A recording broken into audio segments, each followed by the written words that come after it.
institutions have changed, because management has changed, shareholders have changed.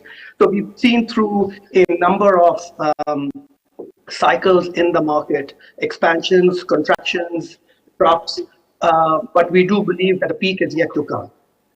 And so the potential and opportunity is massive.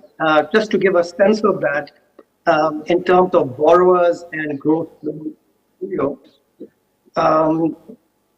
if you look at the number of borrowers in the microfinance sector, and even with double counting, we are barely at 9 million borrowers, which is about 6% of the adult population of about 144 million. You compare that 6% to India, they're at 10%. You compare that to Bangladesh, which is still smaller in population to us in adult population, and they're at 34%. So 6% versus 34. You compare that to Philippines, they're at 22%. And you look at Peru in Latin America, they're at 20%. So 6% compared to this, it's very low in number of borrowers. Similarly, as a percentage of adult population, of course. Similarly, if you look at the gross loan portfolio, that's around 2 billion in Pakistan. You compare that to India, 35 billion. You compare that to Bangladesh, around 10 billion. Philippines, 6 billion. And Peru at 13 billion, despite the fact that its adult population is 25 million. So compared to our 144 million. So again, a lot of potential. In terms of what we want to see, I think it was touched upon. I think from an investor's perspective, we have ease of investment into the sector and into the country. I think what we definitely want to see is to strengthen the ease of exit. And this is just not the transferability risk. I think, when investors come in and invest in the market, they are cognizant of the PKR and dollar risk, etc. It's really the ease of the ability to exit the entity itself. Now, whether that's done through a listing or it's done through a put to a sponsor or a trade sale, those aspects have to be strengthened in our view. I'll stop here and turn it back to you. Thank you. Thank you, Farhan. So one of the things he stresses is basically the ease to exit out of the process as well after the investment has been done or the objectives have been achieved. Yeah, so if we, some of the panelists did mention about Peru and Bolivia, etc. Now, Bolivia has been a pioneering in the area of microfinance services, and a number of microfinance institutions have increased. If we look at Peru also, from 44 microfinance banks and institutions, it's increased to 55. Same is the case with Mexico, where the institutions have quadrupled, So what is, and whereas for Pakistan, we haven't really been increasing in that kind of a scale. So my question to you, Saqib, as an institutional investor also is that how can one gain confidence and trust in raising capital or attracting investment into Pakistan or putting more investment into the microfinance industry as a whole? So what's missing and what kind of infrastructure is needed for this, in the sector?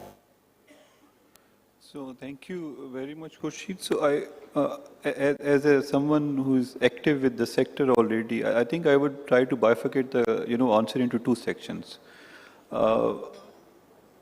The trust always comes from knowing the other person. So how better you know the other person, you can better assess the other person or the entity, and then you are going to trust. You decide you trust or not. I believe there are two sides to it. One is obviously when you can look at the hardcore, objectively speaking, into the hardcore numbers, how these are presented and where to do these have a standardized format available. Do these numbers are transparent enough or not for anyone to be able to independently assess and then form their own strategy. And the other side is obviously the subjective side of the equation in terms of the depth and quality of the work that any institution is doing, in terms of the longevity of their existence and in terms of the quality of their work. So first, if we want to talk about the objective numbers, I believe we need to do a lot of work in terms of standardization of disclosures here. Uh, we have two different regulators dealing with uh, one set of entities, one group of entities. And by virtue of that, we have two different set of disclosures available. And that includes everything, whether it is the governance, whether it is the asset quality, whether it is how they are conducting their day-to-day affairs, how they are disclosing their salaries and everything. So I believe the first thing could be standardization and harmonization of these disclosures. And these should be something which is similar to what a financial institution would disclose, not what any XYZ entity would disclose. So A, that is very critical. And B, obviously, we can then again further drill down in terms of, what kind of specified disclosure do we need? And we will keep on talking on that, so I'm not going to diverge into it right now. The other set is obviously, standardizing the subjective side of it, and that has to do with A, the quality of the work the institutions are doing, and institutions are doing great work here. It's just putting it in front of everyone else. And that comes from A, standardization, and B, having a harmonious numbers and data available, which is easy to dissect and digest for us, financiers and investors. And B, the number has to be credible. So if we have established matrices available and B, there is credibility is attached to it, B, by virtue of, let's say, a rating agency, by virtue of, a regulator part, advocate sorts of PMN, or any other third-party vendor. That is going to help in establishing the credibility. And I think this is going to be a good starting point for the institution and the industry as a whole. Right.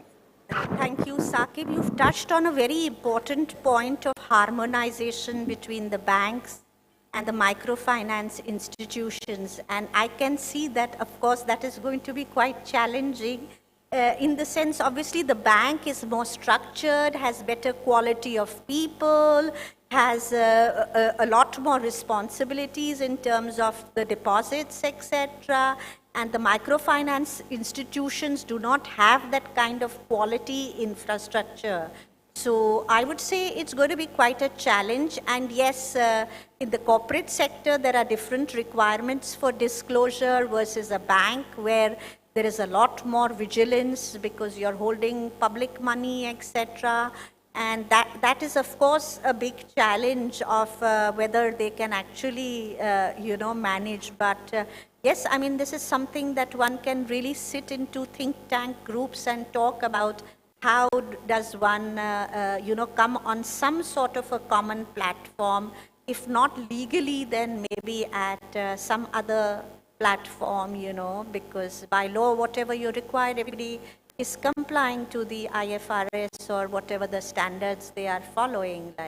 So, good point, and I think we can talk about it at a later stage. I move on to Yasir to also tell us what he feels, how trust and confidence can be built through better disclosures and transparency. Thank you, Khurshid. I think trust, particularly in our industry, is relatively, I would say, more important than others, because foremost reason is that we are dealing with the vulnerable customer. So customers who wouldn't actually sometimes understand our nuts and bolts of the products and different things. So, and the other reason, if you look at the finance side, capital side, many of the institutions would have been funded from donations. And even if directly there wouldn't be any donation, but the ultimate source of the funds might be donations as well. So these are, and if you put yourself in a situation where you are giving a donation, you would be probably more conscious that how your donation is being utilized as well. So transparency in what we do is very important, I think. The other thing, like in terms of how as a industry we can probably bring that, obviously there are regulatory requirements as well. such as financial statements and then other numbers that you need to disclose as well. But there's another way actually you can do that from a transparency perspective. I'll share here McKinsey's survey that they published last month, and they surveyed a number of investors. Most of the investors, like I think around 95% of the investors were of the opinion that they think ESG, environment, social, and governance impact is very important to them. And it's not just that that is important to them, but almost 83% of them were willing to actually pay a premium in terms of the capital as well. So here comes the cost equation. Yes, transparency brings cost. There needs to be an infrastructure at the organizational level that actually translate those disclosures and transparently brings to the stakeholder. But here is the premium that actually can be set off against the cost as well. And also, if you look at this survey, investors were also of the opinion that it's not just the numbers. Without disagreeing to Saqib Saab's comments, and I'm also from a financial background as well, so numbers are fundamental and they are important. But what they brought up, McKinsey brought up in the survey, that investors are looking for a unique business proposition and their model, and how that model can actually translate into social impact. What ESG impact could that investment or the model bring? And as long as we as institutions are able to translate our business models into ESG or social impacts and disclose that in a manner in which investors are looking for, I think we can make ourselves more competitive in the capital market, particularly with respect to our neighbor countries, which I think many speakers today and yesterday spoke about, that we are not up to the mark in terms of our neighboring countries in the industry.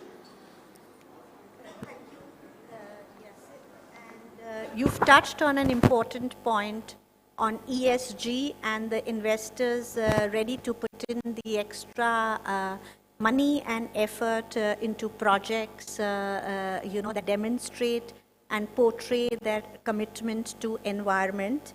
And with that, I'll move on to Emmer and ask you what more can be done to strengthen this relationship. You are handling a big portfolio at a national bank with a lot of exposure on the microfinance industry as well. So how do you feel about it? What more can be done? Thank you very much. First of all, I think Saqib has covered most of the point. But I would like to highlight here is that transparency is important, and it has become more important during the current circumstances. Lastly, we faced, the industry faced COVID, then the floods, and due to the current economic situation, these transparency has become a critical role, and it has far-lasting effects. What I mean is that if one action of one institute affects the whole industry, be it a MFB, MFI, or RSPs. In my opinion, we should have, as microfinance industry should create the awareness among the financial institutions. Let me say candidly that mostly there are 3-4 major players who are providing financing to most of the institutions, and not in Pakistan we have many large banks, about 38 plus banks, but 3-4 major players are only providing the industry, National Bank, Bank of Punjab, HBL, and we can name some other names. So we need to, the PMN or the microfinance industry should create awareness among these institutions so that more players can come in. And as more investors or more banks will come in, it will make our lives easier. In most of the cases, National Bank is either the largest investor or the second largest. So most of the time, every time I have a response from my credit department, why not other banks come in? So the challenge is we have to bring in more players. And actions of one institution affects the whole industry. I can give examples. We know that recently we financed one tier 1 facility for one bank, and we have some issues which disturbs the whole setup. Some small banks invested in those things, and because of the situation, now they are reluctant to further investment in those institutions or other institutions even. So there has to be clarity in the communication, and the diversification of the funding sources is also important, because the institutions have the limited balance sheets, and they can borrow to an extent. And we have to find other ways to get the funding, like equity financing, like bonds, and other things. But for that also, we need the clarity and the transparency in the systems, in the numbers, and everything. Similarly, technology adaptations, that can also create the transparency, and social impact studies. So these actions, these steps should be taken in order to further create a transparency in the system and bring in new players in the market. Thank you.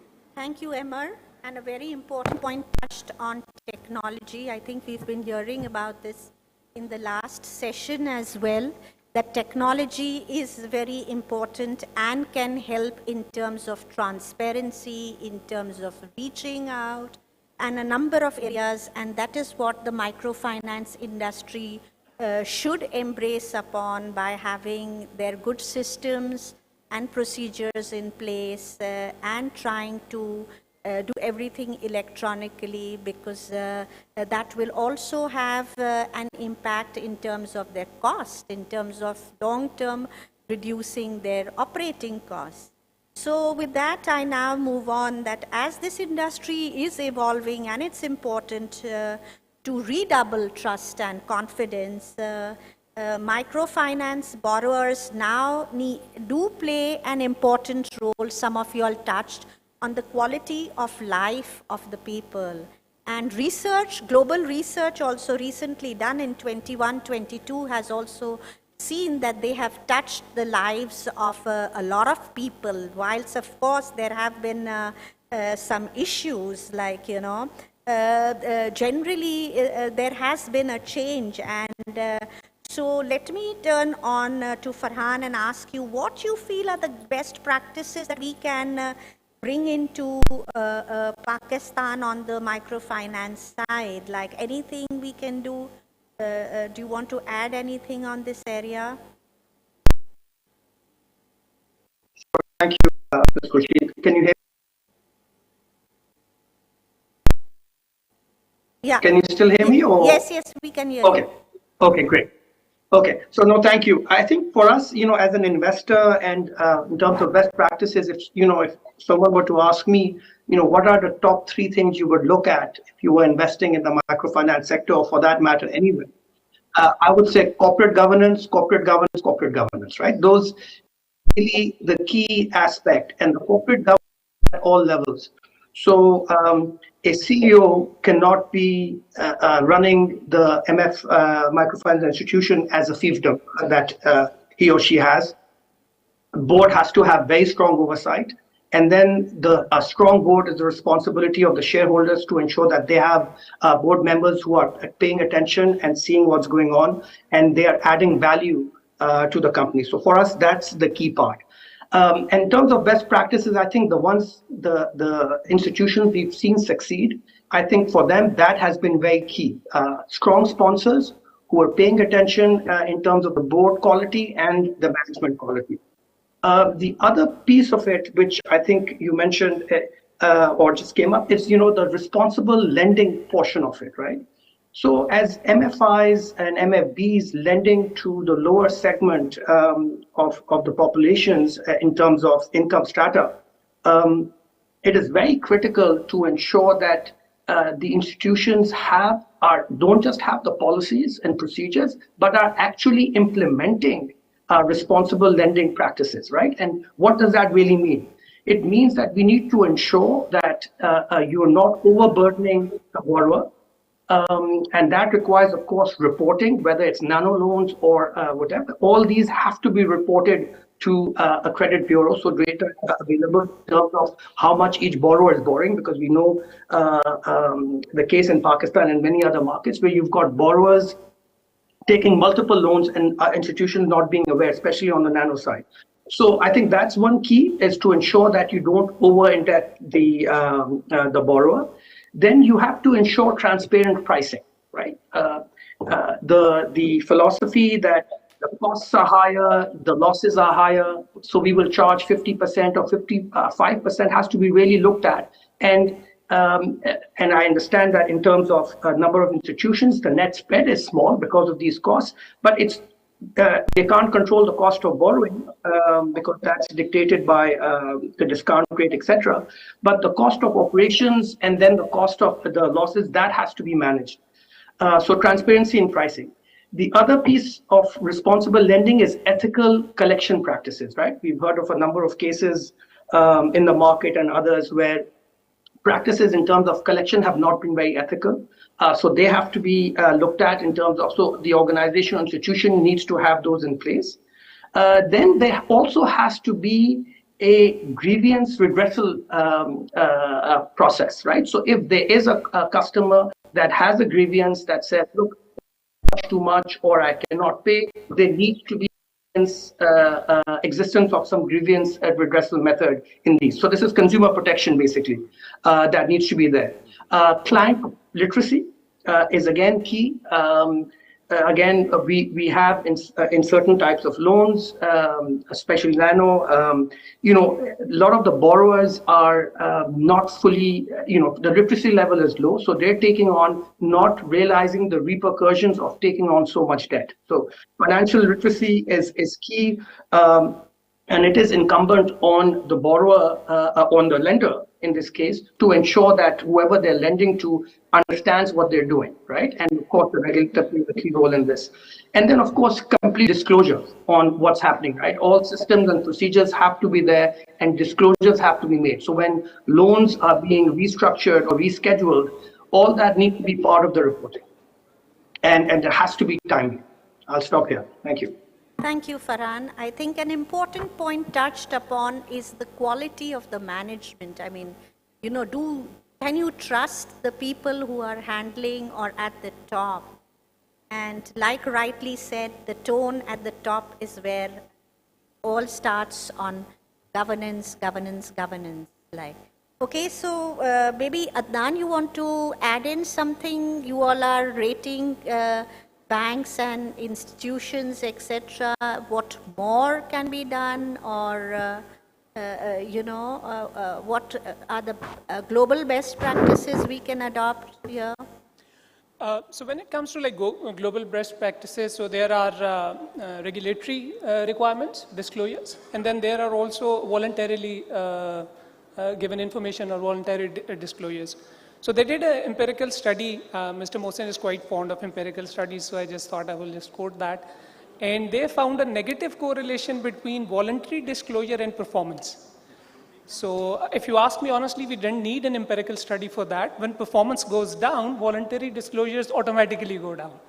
And when performance is good, we all want to boast about it, we all want to brag about it, so the disclosure level always goes up. But what's most important is that we have to be consistent when it comes to disclosures. You cannot disclose one information one year and then say, well, you know, things are not going that great. We are not going to do that this year and we will move on to the next piece of information. So when it comes to like global best practices, in terms of like regulatory disclosures, what we have seen that there are a lot of requirements from impact investors now who want to know like how their money is spent and what type of impact that money is creating for the intended mission of the microfinance sector. I think this is like the main sort of distinction when it comes to disclosures and transparency for microfinance sectors. When we're talking about impact investors, they want to quantify everything. So every dollar or every rupee spent, where is it going and what type of impact it is creating. On the other side of it, we also have investors in the shape of financial institutions who are providing funding, whether it's debt or any other way. And their primary focus is on the sustainability of operations. And as Farhan said, their management and corporate governance, all of those things become very critical. One of the best examples that we have seen in recent times when it comes to global best practices is actually business responsibility and sustainability reporting mechanism that Securities and Exchange Board of India has introduced. So they had made it binary on their top 1,000 listed companies to make certain things public. And they're just not confining on numbers only. So they're talking about the entire ecosystem there. So they're talking about your employees, they're talking about your customers, they're talking about your shareholders, your governance practices, and most importantly, your impact on the overall environment and the impact of financing activities that you're undertaking, how they're impacting the environment through your customers as well. And there they want to know, okay, how much water is being used, what type of recycling is being done. They want to know the carbon emission and electricity consumption data as well. So those are like some of the things that we can also adopt. And in terms of like our country, whether through PMN or any other platform, we can also adopt certain indices or indexes which can reflect these numbers. So a very popular index is poverty probability index. So if you look at it, so Bangladesh, India, Peru, and all the countries that panelists and others have mentioned, they are there, but we are not there yet. So in terms of like disclosure transparencies, it has to be consistent and it has to be multifaceted as compared to like just focusing on one thing. In terms of financial disclosure, one thing which is becoming very critical because microfinance industry is transitioning towards that would be our IFRS 9 implementation. Whenever that happens, I'm not going to comment on that. But when that happens, it's just not the ECL that you are or the expected credit loss that you're calculating.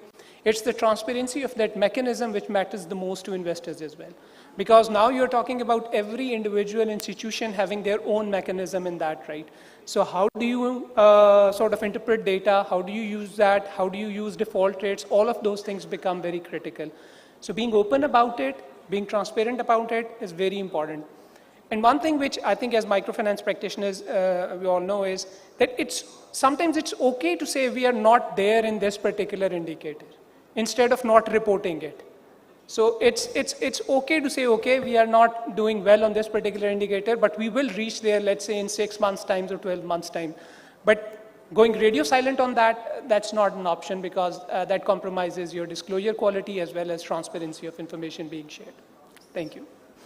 Thank you, Adnan. And good example given for India, where a lot of disclosures are made for people to understand what that corporate is giving a social impact on the environment. And the Institute of Chartered Accountants also recognizes those corporates that have done good disclosures in terms of the ESG, etc. as well. So we do have this as well, where we recognize and reward those organizations where different categories are made, you know, for good disclosures, and, you know, we'd encourage even the microfinance industry to participate into competitions so that more and more information is available to the investors as well. And now to a very important question which I want to raise to Shahzad, is on the pricing bit. Some of our panelists have briefly touched upon this as well.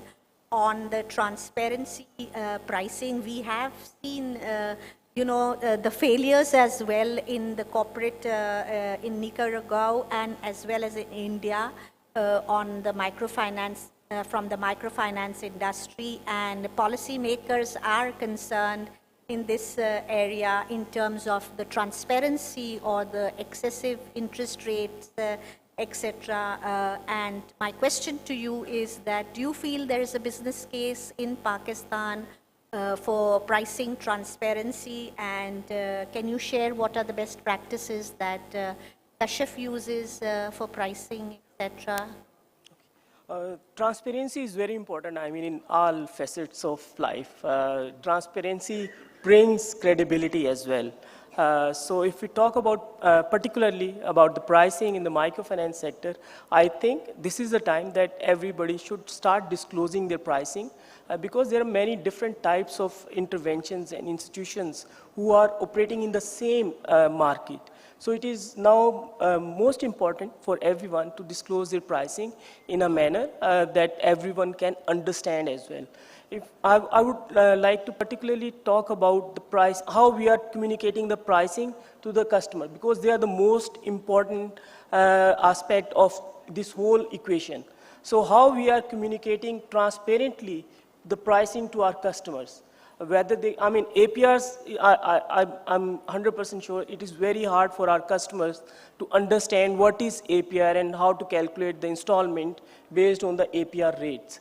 So how good are we in terms of explaining it to our customers that what is the total price to you, how much is you are paying extra over and above on the principal amount, and what is your monthly installment, and how, I mean, we can explain it through different activities. We can explain it through different brochures or marketing collateral. And at the same time, we also have to be, Farhan was mentioning, we have to be responsible when we are deciding about the pricing. We cannot simply transfer everything to the customer. If we are doing bad, for example, in decision making on the credit lending, so that bad decision should not be translated into a pricing thing. So when every institution will start disclosing their price, I remember back in 2012-13, I think, there is a microfinance transparency website on which everybody have disclosed their pricing. That provided an opportunity for all the institutions to be more competitive. They start working on their efficiencies as well. They start working on their lending practices as well, so that they can minimize the operating cost, at the same time they can minimize the losses as well. So that kind of platform should be established. Maybe PMN or SCCP or someone should take this initiative, so that every institution working in Pakistan for the microfinance activities should disclose their pricing, so that everyone can compare their pricing and be more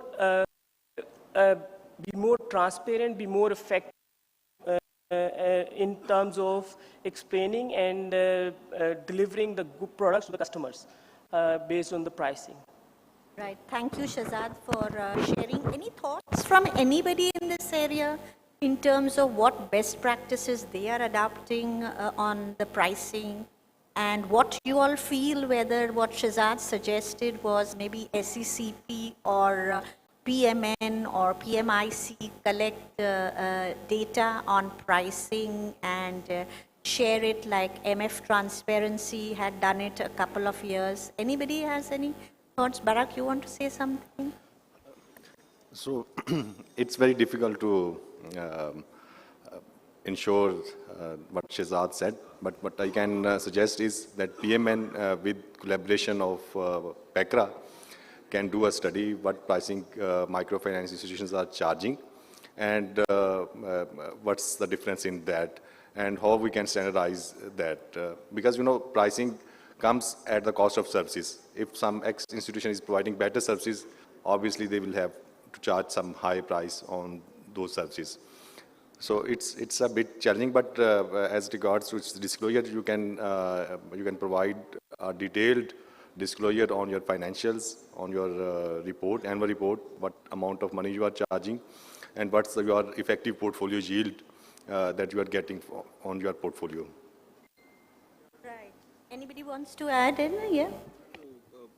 Being a creditor ourselves, I think I'd like to weigh in on that as well. So I think Shehzad and Barak both have raised very pertinent points.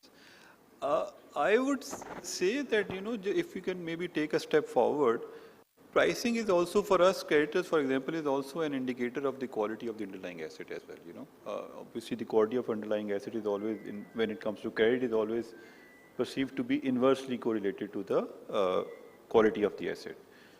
So, yes, while if we have more information in terms of the pricing practices being taken by any institutions, it's going to help us in better judging the kind of practices they will be doing in other areas of lending, perhaps. So having this is always going to be helping us. The second thing is, Barak rightly mentioned that institutions they have their own set of products at play. So I think it's no harm in disclosing that, okay, we are charging higher, but that includes X, Y, Z components. For example, maybe one is offering complementary insurance to the client. One is maybe offering some other value addition in terms of educating their clients.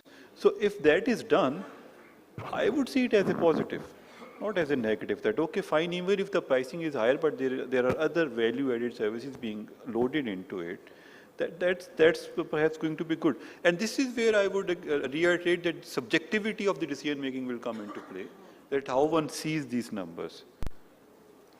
Right, thank you. I think our panelists are generally in agreement on the pricing part and puts a big responsibility on PACRA, I should say.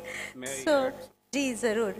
I think as far as pricing is concerned, MFIs, MFBs has the advantage because of the deposits they have.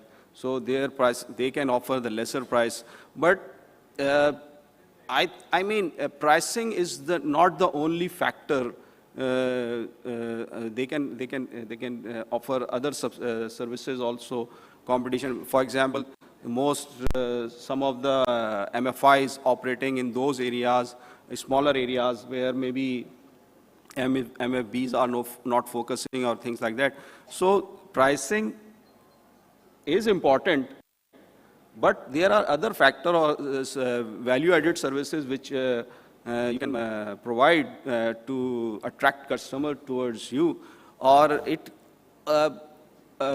disclosing maybe create a healthy competition among the institutions. So if this can be disclosed, this can improve your efficiency and effectiveness in the.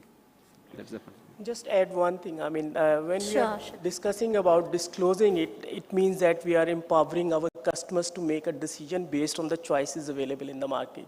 So, I mean, yes, if somebody is charging high and they have other value-added services, the customer have a choice whether they want to adopt it or not. So, I mean, it is about the empowerment of the customer. It's like in commercial banking also. I mean, some of the banks charge higher pricing. Even then, customer prefers their services. So, it's pricing is not the only decision factor, I think. So there can be other factors. So let's have an audience poll by a show of hands. How everybody feels like. Do you feel that there should be a disclosure on the pricing mechanism, etc., for the microfinance industry? Let's have those in favor by raising their hand. I saw Bajwa Saab being the first one to raise it. Okay, great. Maybe not too many hands, I should say, so not too many people in favor.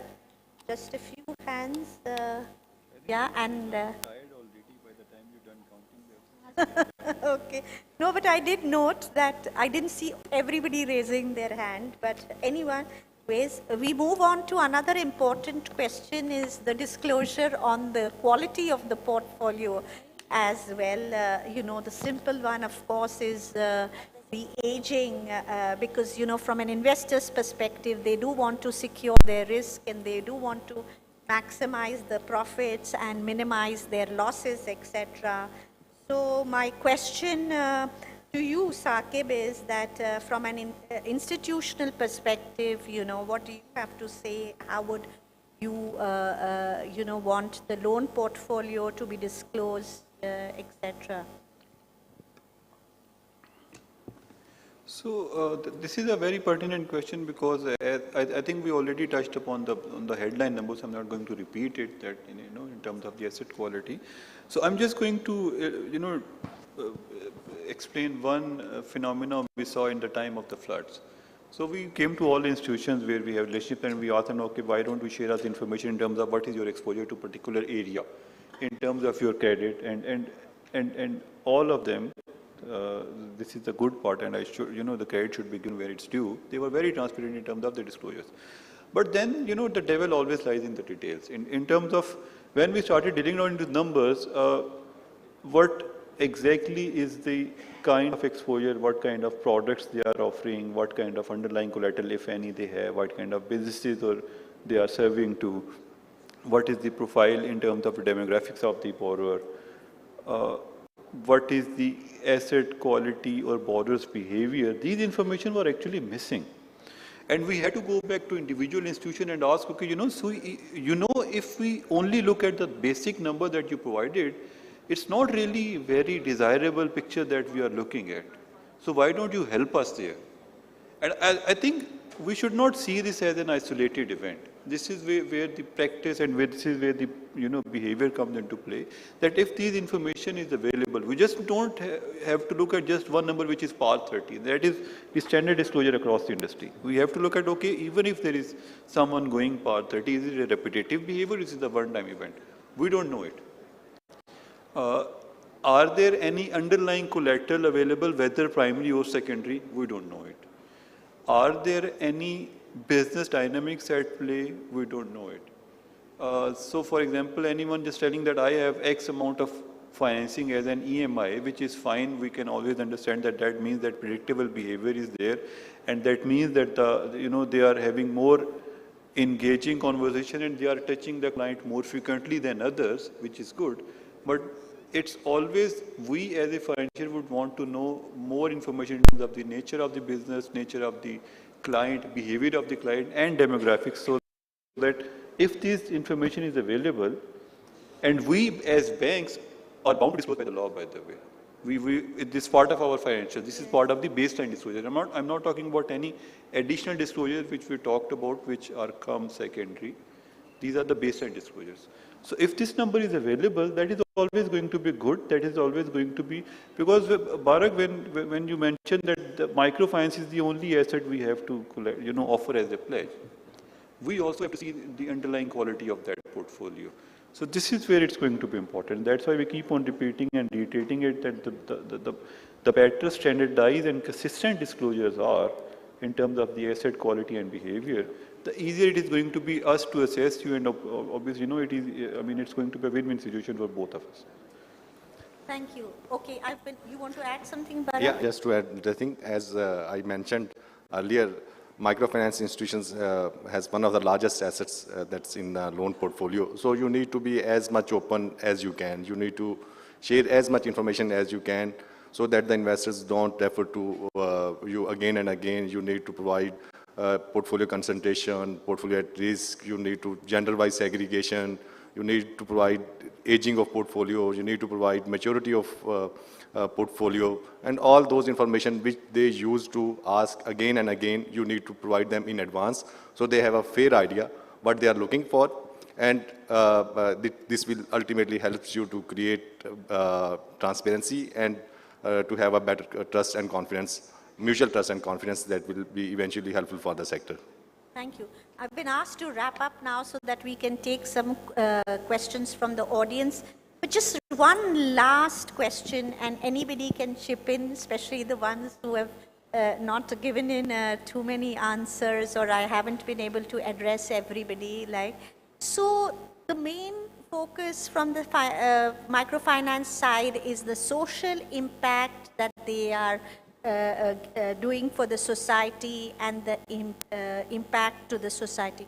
what is that one important KPI or disclosure you feel will really help, bringing confidence in that corporate or that organization, that microfinance institution? So anybody wants to quickly answer that for us? That one important KPI, yes?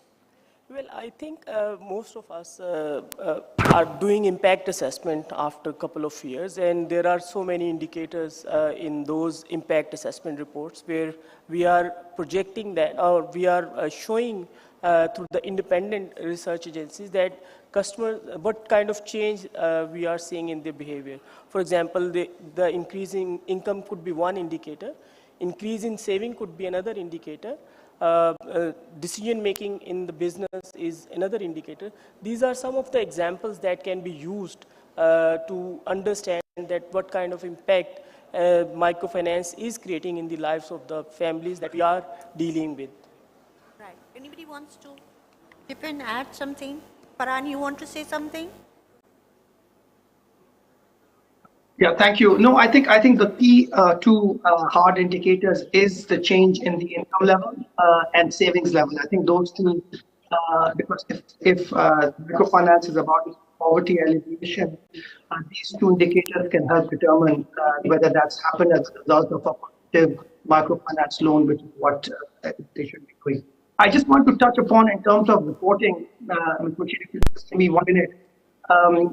I think one of the key indicators that we look for, which you don't find disclosed, and when we do due diligence on an investment, potential investee, we have to really dig in, is to see what the number and the quantum of the loans that are being restructured or rescheduled, right? And a lot of FBs or FIs hide a lot of what's going on in these numbers and the write-offs that they do. So I think these indicators need to be disclosed and on a quarterly basis, if not on a monthly basis, on what's being rescheduled, how or restructured, and what the write-offs are. Because you can look at PAR 30 and that can remain low if you're rescheduling the loans and you're writing them off. And you'll never see that there's a bigger problem that's hidden. Thank you. Yeah, thank you, Farhan. So yeah, the window dressing part that you talked about, you want to say something? Yeah, just wanted to add in terms of your question, the most important indicator. We actually, at our institution, we measure social elements across 3 areas: outreach, use, and impact. And I think probably impact is one of the most important, I would say, where actually we look at whether the client's goals have been achieved or not. Someone wanted money for education, did they succeed or not? Someone for their small business, others for their personal commitments, or even paying another loan as well. So whether the client's goal is achieved or not, probably that is one of the most important. Yeah, the customer survey, I think, and the customer satisfaction that has been obtained, yeah, that is something that each organization can do as a voluntary best practice or adopt in one of its systems and see how it's impacted the lives. Okay, I think I need to wrap up now. Thank you very much for the panel and the audience as well for listening. And if anybody has any questions for our esteemed panel, then we're happy to have them answered. Yes. Please, Bajwa sir. Can we have the microphone? Ms. Kotwal, we should take 3 questions together. Okay. So let me get the questions and then you can. So I'll do the 3 questions. You'll do all 3, Bajwa sir? First of all, I think in terms of the 2 commercial banks sitting here and PMIC, I think they are the majority stakeholders in terms of providing debt to the sector, and I agree to that. But is this enough? To me, I think we need to look at the model of commercial banks putting in their skin into the sector if they are interested. And one of the examples is the HBL Microfinance banks, where they have put in majority shareholding. So the first question is, shouldn't the commercial banks, if they have some kind of a social responsibility, put in equity, put in their stakes into the microfinance banks, so that the microfinance banks then start also emulating the standards which Ms. Kotwal has been talking about. And they can't do that independently, and it has been proven. If that is not possible, then the second level could be that there should be a directed credit regime by the regulator. And this is prevalent in India. I don't know why we stopped it, and particularly for agriculture and small farmers, because this is an area where microfinance institutions have actually gone away from. And most of the loans are now against gold lending and others. And even if that is not possible, the third level is that at least the donor should come in and start some kind of a guarantee mechanism to give some comfort to the commercial banks so that they can start lending. So it should not be the 2 or 3 commercial banks only, it should be all of the 29 commercial banks which are there, they should provide lending. They will obviously not do it unless until there is some kind of a guarantee regime. And we have seen that happening under the MCGF earlier on.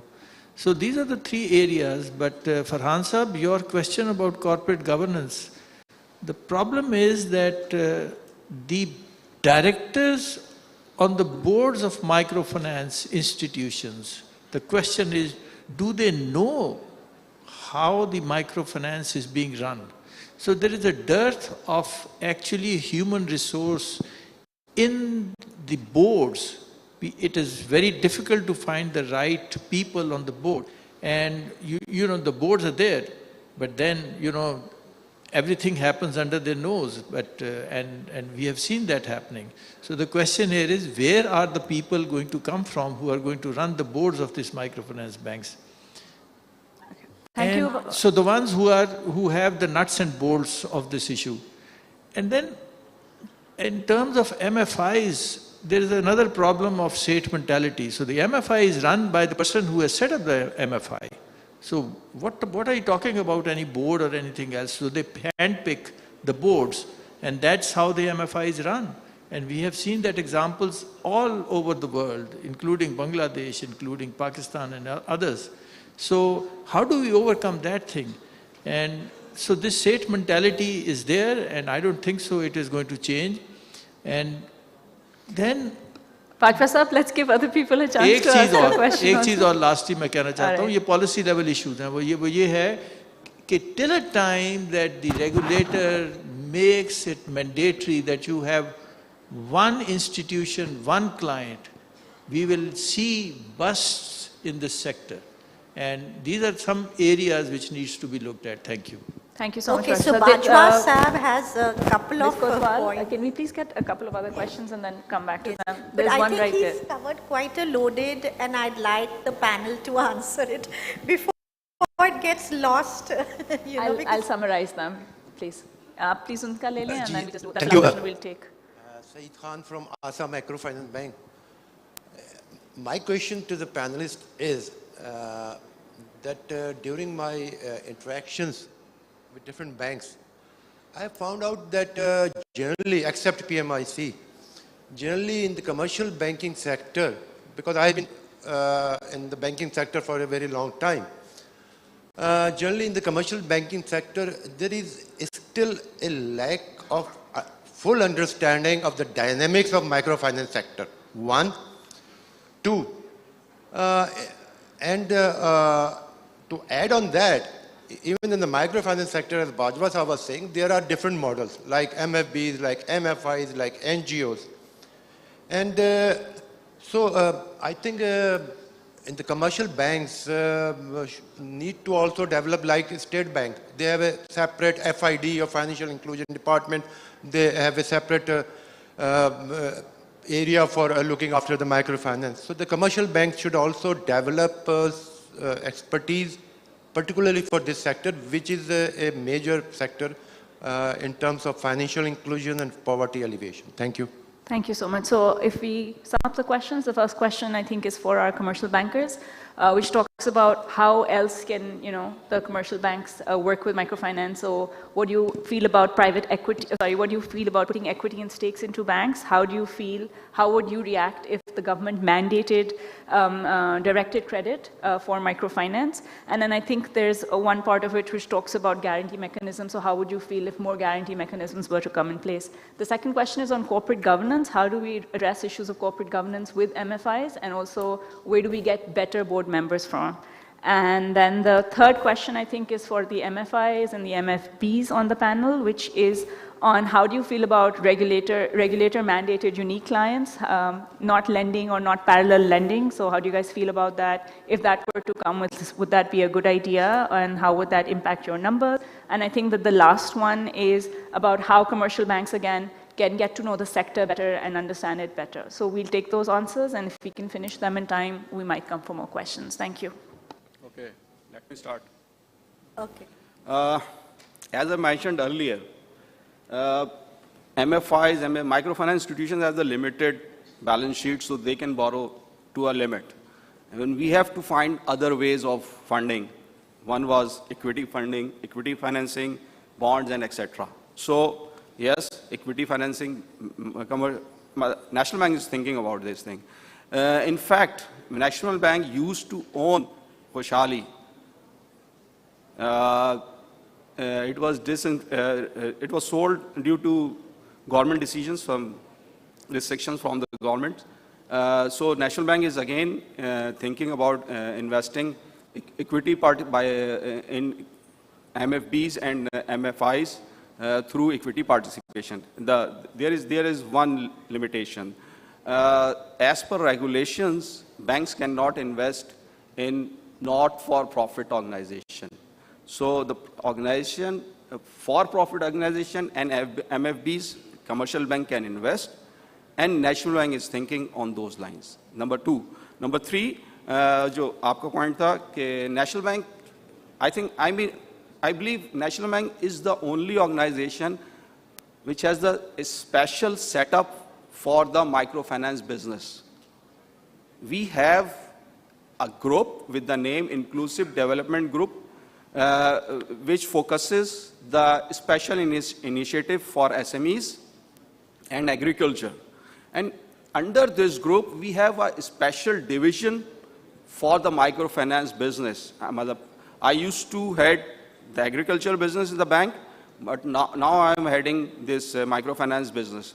And maybe that is why we are the largest lender commercial banks to MFI business.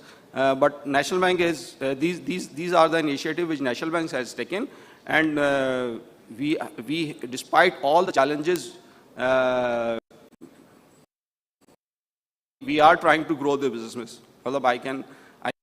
We are very close to, lending-wise, we are very close to PMIC, and hopefully, inshallah, if everything goes right, so by December, we are planning to beat them.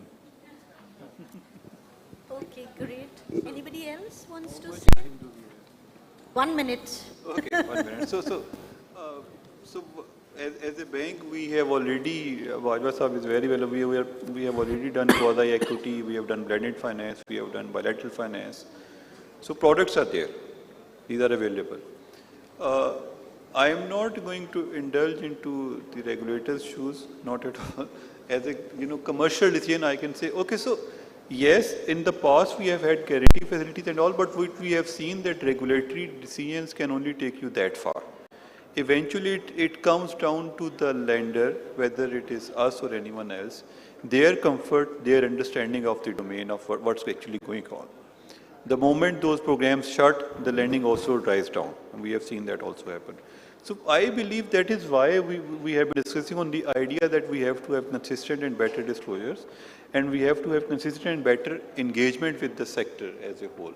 And the third thing is obviously that we have to make sure that we need these programs, whether it is mandated lending or guarantee facilities, as a foot in the door, not as a mainstay. Because once the foot in the door is there, then engagement is there, then it's going to be a sustainable relationship. Otherwise, just going to keep on becoming a transitory relationship. as we have done, as we have seen happening so far in the past, and it's, the whole cycle keeps on repeating itself. So this is why consistency is the key here. For us lenders, and I'm sure when the sector where the lenders choose, they also look at the same thing from their side as well. Shehzad, you want to add something quickly? I want to reflect on the unique client aspect that Bajwa Saab has raised. I think we should let this decision to the institution. I mean, we have now technology available. We have now 2 credit bureaus available from where we can collect the data about the indebtedness of the client. And based on that, we should make a decision whether we want to lend that client or not. I mean, it should be the institutional risk appetite, whether they want to lend to that client or not. And restricting it to one client, one institution means you are depriving the customer as well. I mean, there could be a need by the customer who can be met by different institutions at times. So I think we should keep it open.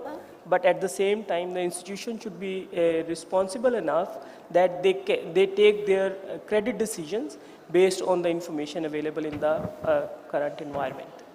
Bajwa Saab, let me just answer that first question that you raised. Whilst I'm not a banker, but I have been closely associated with the banking network for several years during my work experience with Unilever. You see, you mentioned why can't banks put up separate banks for the microfinance, like you gave the example of Habib Bank. I personally feel that to create a separate legal structure is a lot more costly. Why not have a division within the bank looking at microfinance? Because that can give you a lot of efficiencies rather than have. And yes, you're right that the investment by the bank into the microfinance exposure like agriculture, etc., should increase. And maybe the regulator can at times specify certain factors as well, or certain ratios as well, if it's not really happening to give that boost. But separate legal structures will only add on costs for the microfinance industry. So I would say have a separate division within a bank only that looks at microfinance in a detailed manner. Like.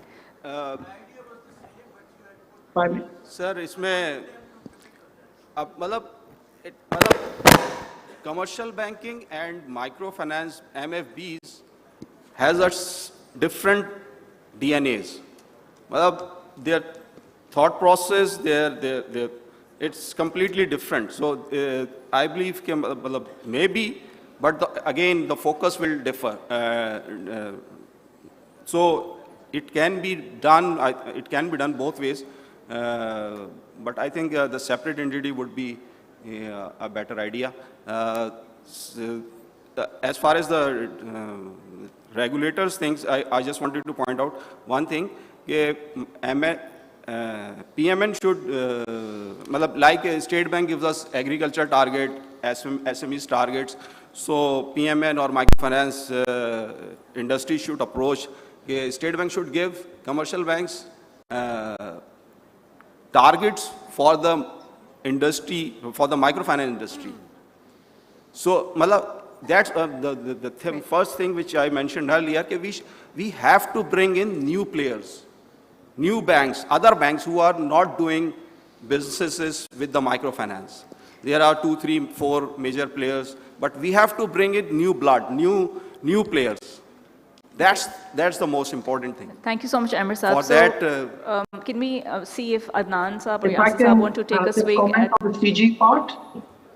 Sorry, if you still have time? Yes, you can. And then maybe Adnan and Yasir can talk about the corporate governance point. Fasiuddin Saab, you can answer. Yeah, sure. Okay. Yeah, no, that's what I wanted to address on the corporate governance. So I think Bajwa Saab correctly said, some of these matters are policy issues, but I think no one will disagree that whether it's an MFB or MFI, the disclosures need to be the same, the requirements need to be the same, and the scrutiny that happens on who is on the board needs to be the same, right? We can't, because at the end of the day, all of them are linked to the microfinance sector. In terms of the dearth of qualified, so not everyone on the board needs to be a microfinance expert, right? So there are functions, HR, functions, audit related, etc., that you can pick from, we have 30 plus banks and they have very strong boards, having folks come in from there. But fully agree that there needs to be at least a couple of people on each board who know microfinance, but not all of them need to be there, have to have that knowledge, right? They can have their other expertise that they can bring to the table. And I think that is what constitutes a big a board that understands all the different aspects of it and is just not looking at it from one lens.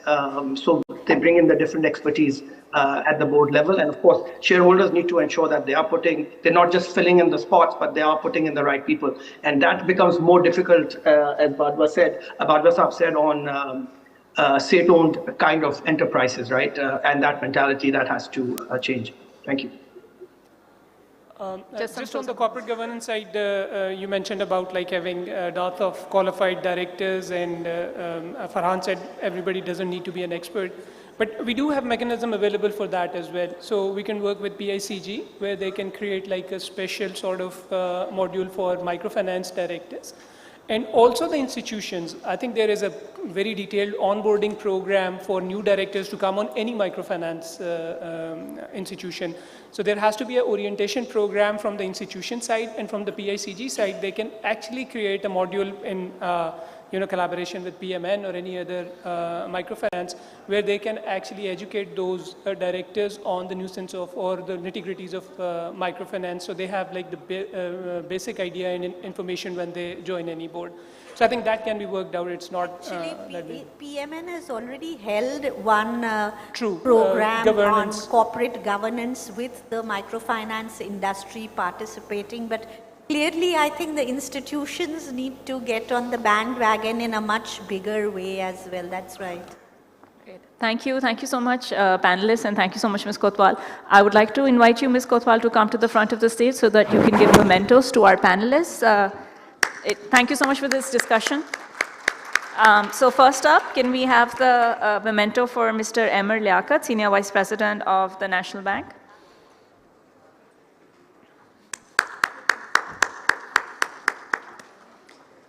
Next up, I'd like to call Saqib Saab for his memento. Sorry, the photo is taking a bit of time.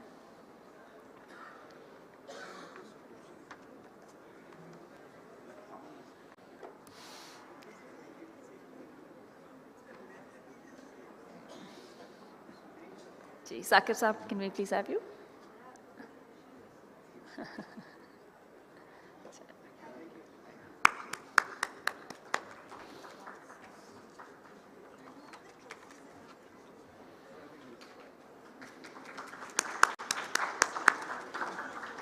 Adnan Saab, can we have you next, please?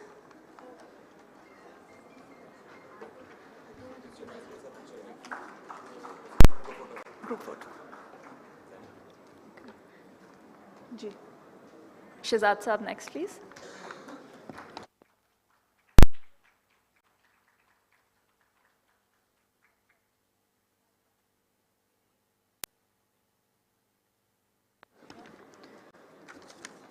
Can we have Yasir Saab, please, next? Shehzad Saab, we're going to wait for a group photo, so stay close.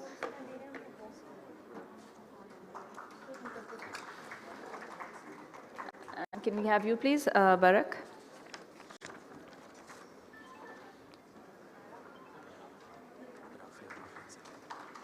And can I please invite Rafia from the IFC on stage to give an award for this excellent moderation to Ms. Kotwal? She's right there. Can you please go? Okay.